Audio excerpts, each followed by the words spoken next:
विद्यार्थी बच्चों आज मैं लेके आई हूँ कक्षा 11वीं की हिंदी पाठ्य पुस्तक युवक भारती से पाठ 8।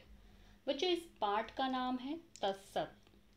तत्सत इस कहानी के लेखक हैं बच्चों जैनेन्द्र कुमार जी। तो चलिए सबसे पहले हम लेखक के बारे में थोड़ा सा जान लेते हैं। चलिए बच्चों, जैनेन्द्र कुमार जी प्रेम चंदोत्तर उपन्यास यानी नॉवेल में लेखक जैनेन्द्र कुमार जी का एक विशिष्ट स्थान है और इनका जन्म 2 जनवरी 1905 को अलीगढ़ में हुआ।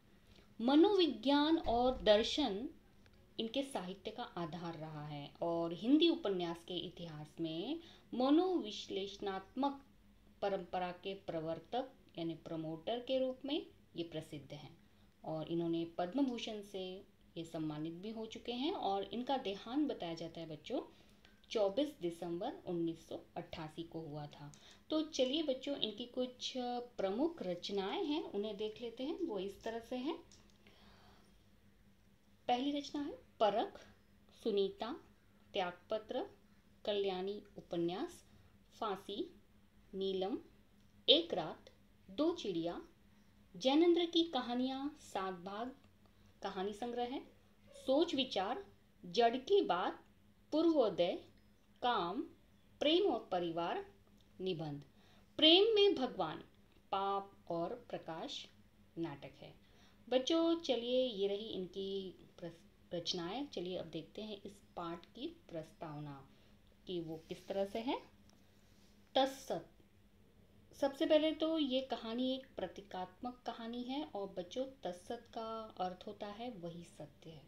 तो इस कहानी के अंदर एक घने जंगल में रहने वाले जो पेड़, पशु, पंछी, जीव जंतु जो विशिष्ट प्रवृत्तियों के प्रतीक माने जाते हैं, आप जो जानते ही होंगे, और बुद्धि, शक्ति, ज्ञान के अहंकार में चूर जो हमारा मनुष्य स्वयं को सबसे श्रेष्ठ समझता है।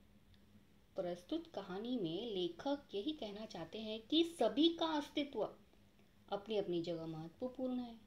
हम सभी का अस्तित्व इस सृष्टि के लिए महत्वपूर्ण है, परंतु अंत में उस परम शक्तिमान का अस्तित्व भी स्वीकार करना पड़ता है। जंगल में होने वाली जो उथल पुथल है भरी जो घटना का आधार लेकर लेखक ये अंतिम सत्य अर्थात तत्सत यानी सत्य तक पहुंचाना चाहते हैं। तो चलिए देखते हैं क्या है कहानी। वो इस तरह से है। बच्चों, इस पाठ को मैं पूर्ण रूप से न पढ़कर इस पाठ का सारांश आपको बताना चाहती हूँ, जिसमें आपको जो ज़रूरी चीज़ें हैं उन्हें दिखलाना चाहती हूँ, जिससे आपको पाठ अच्छी तरह से समझ में आ ही जाएगा। तो चलिए देखते हैं पाठ का सारांश तत्सत। तो कहानी इस तरह से है बच्चों की एक घना जंगल था। ठीक है। एक दिन उस जंगल में 2 शिकारी शिकार की टोह में आए थे, यानी शिकार करने आए थे और शिकारी आपस में बोलने लगे यानी बातें करने लगे कि इतना घना और भयानक जंगल इसके पहले उन्होंने कभी नहीं देखा था। तो वे एक बड़े बड़ के पेड़ के नीचे, बड़ का पेड़ आप लोग जानते होंगे सर बच्चों, बड़े पेड़ के नीचे कुछ देर आराम करके वे शिकारी आगे निकले। शिकारी लोगों के जाने के बाद, शिकारी लोग जो थे आराम करके चले जाने के बाद बड़ के पेड़ के नीचे बैठे उन प्राणियों के बारे में सब पेड़ पौधों में चर्चा होने लगी। सारे पेड़ पौधे जो थे वो आपस में बातें करने लगे। तो क्या कहते हैं वो लोग, जो बड़ दादा थे, बड़ दादा से अन्य पेड़ों को पता चला कि बिना जड़ वाला सिर्फ 2 शाखाओं पर चलने वाला ये प्राणी, मतलब जो आदमी जो पेड़ पौधों ने देखा था जो उनके पेड़ों के नीचे थे, तो ये 2 पैरों वाला आदमी, उन आदमियों ने जिस वन का जिक्र किया था वो वन मतलब क्या है, कैसा है, उसे किसने देखा है, इस विषय पर चर्चा होने लगी। यानी यहाँ पर सारे पेड़ पौधे आपस में ही बातें कर रहे हैं उनके ही घर के लिए। वन किसे कहते हैं ये पेड़ पौधों को नहीं पता और इसके बारे में शिकारी बातें कर रहे थे। अब शिकारी के जाने के बाद ये सारी चर्चाएं हो रही थी। तो जंगल में अनेक पेड़, प्राणी, जीव जंतु थे। उन सब में इस बात की उथल पुथल मच गई थी कि आखिर यह वन कौन है। सभी को वन शब्द नहीं पता था, जिसे किसी ने भी देखा नहीं था। तो आगे क्या होता है देखिए। जंगल का राजा सिंह को जब वन के बारे में पूछा गया तो वो जोर से दहाड़ते हुए वन को चुनौती देने की भाषा करने लगा। उसे लगा कि कोई और प्राणी है वन नाम का, तो वो दहाड़ने लगा। अब वनराज सिंह शक्ति का प्रतीक है, जानते ही होंगे आप लोग। और हर जगह फैलने वाली जो घास भी वन के बारे में नहीं जानती थी। यानी उस जंगल में जो छोटी छोटी घासें, छोटे छोटे पेड़ पौधे थे, वो वन शब्द के बारे में नहीं जानते थे। यहाँ पर बच्चों, जो हमारे पद तल, हमारे पैरों के नीचे के स्पर्श से व्यक्ति की जो भावनाओं को पहचानने वाली जो घास है, वो यहाँ पर बुद्धिमत्ता का प्रतीक बताया गया है। और धरती के सारे गर्त को जानने वाला ये हमारा सांप ज्ञान का प्रतीक है। वह भी वन से बेखबर था। ऊंचा बातूनी बांस अंदर से पोला था, जो पोले आदमियों की प्रतिनिधित्व करता है। पोला हुआ बांस, बांस का पेड़, लकड़ी। और इस कहानी का जो बड़ जो पेड़ है, ये संयमी है, सहनशील है और सबसे प्रेम करने वाला है। वो ज्ञान की लालसा हमेशा रखता है। तो सारे वन्यजन वन में रहकर भी वन के अस्तित्व के बारे में अज्ञानी थे।